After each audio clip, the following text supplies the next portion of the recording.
যারা কমপ্লিট জাহান্নামী, এরা আমাদের মানে বিনা হিসেবে জাহান্নামী যারা, এরা আমাদের মুসলমান ছেলেদের আইকন। হ্যাঁ, মেসি কি জান্নাতি? জান্নাতে যাবে? মেসি যদি এখন এই অবস্থায় মারা যায়, তাহলে ও কিভাবে আমার আইকন হয়? আমি ওর নামের লেখা টি শার্ট পরে কিভাবে ঘুরি? তার প্রতি আমার ভালোবাসা কিভাবে জন্মায়? কিভাবে জন্মায়? আমি তো মুসলমানের সন্তান। আমার আইডল হওয়ার কথা ছিল মুহাম্মদুর রাসূলুল্লাহ সাল্লাল্লাহু আলাইহি ওয়াসাল্লাম। আমার আইডল হওয়ার কথা ছিল আবু বকর, ওমর, খালিদ ইবনে ওয়ালিদ, মুহাম্মদ বিন কাসিম, হ্যাঁ, মাহমুদ গজনবী, এরা আমাদের আইডল হওয়ার কথা ছিল। আজকে আমাদের আইডল কারা? যারা বিনা হিসেবে জাহান্নামী। আমি কি মুসলমানের সন্তান না? আমি পড়ি নাই কালেমা লা ইলাহা ইল্লাল্লাহ মুহাম্মাদুর রাসূলুল্লাহ?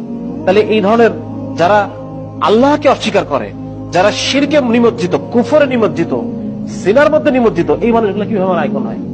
এজন্য এইটা